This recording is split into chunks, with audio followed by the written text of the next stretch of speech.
मध्ये आपलं स्वागत।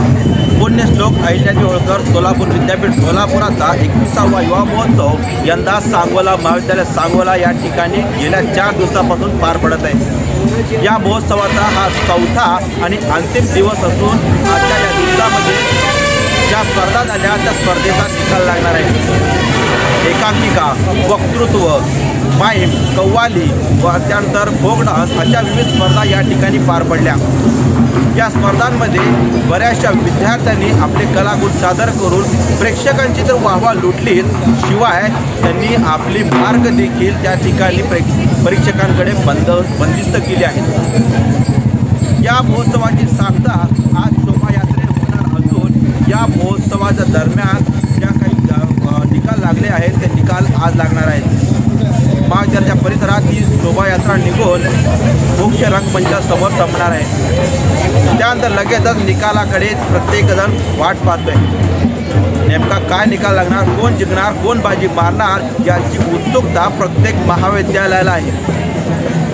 आता हा निकाल काय असणार आहे हा निकाल वाचनानंतरच कळणार आहे। पुण्यश्लोक अहिल्यादेवी होळकर सोलापूर विद्यापीठाचा 21वा युवा महोत्सव दिनांक 7 ते 10 ऑक्टोबर या दरम्यान सांगोला महाविद्यालय सांगोला येथे पार पडतोय।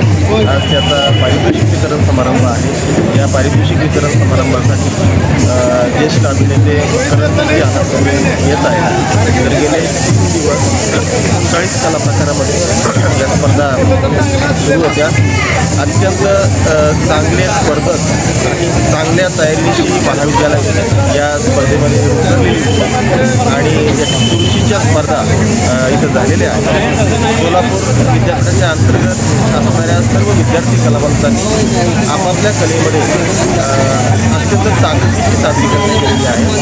आजच्या पारितोषिक समारंभामध्ये जो निकाल येणार आहे तो अत्यंत चांगला असेल आणि मला खात्री आहे की या निकालातनं जे विद्यार्थी कलाकार समोर येतील ते पुढे देशाच्या पातळीवर कलेच्या क्षेत्रामध्ये आपल्या विद्यापीठाचं, आपल्या सोलापूर जिल्ह्याचं नाव सर्वत्र करतील याची मला खात्री आहे। सर, मागचा युवा महोत्सव आणि यंदाचा महोत्सव दोन्हीमध्ये तुम्हाला काय एक्सपिरियन्स आला?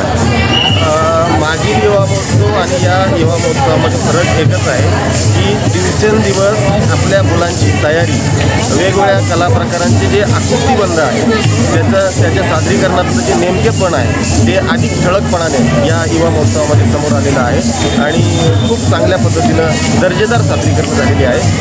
इथे या महोत्सवाचं वैशिष्ट्य आहे। आणि दुसरं म्हणजे या महोत्सवाचं जे आयोजन यजमान महाविद्यालयाने केलेलं आहे त्याच्यासाठीचा तो मंच आहे।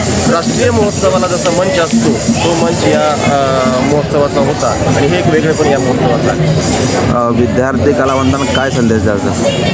सोलापूर जिल्ह्यातल्या या युवा महोत्सवामध्ये सहभागी होणारी जी विद्यार्थी कलावंत आहे त्यांना माझं सांगणं हेच असेल की हा मंच तुमची कला सादरीकरणासाठी आहे, त्यासोबतच माणूस म्हणून भविष्यामध्ये घडण्यासाठीचा हा मंच आहे। तर ज्या विद्यार्थ्यांना बक्षिसं मिळतील त्यांनी सतत आपापल्या या क्षेत्रामध्ये पुढे जाण्याचा विचार करावा। ज्या मुलांना बक्षिसं मिळणार नाही त्यांनी पुन्हा नव्या उमेदीनं पुढच्या काळामध्ये तयारीशी यावं आणि कलावंत म्हणून आपल्या या सोलापूर जिल्ह्याचं नाव, आपल्या विद्यापीठाचं नाव सर्वदूर करावं। युवा महोत्सवाच्या आणखी अशा अपडेट्स पाहण्यासाठी पाहत राहा लोकप्रधान न्यूज। अशफाक नदाब, सांगोला।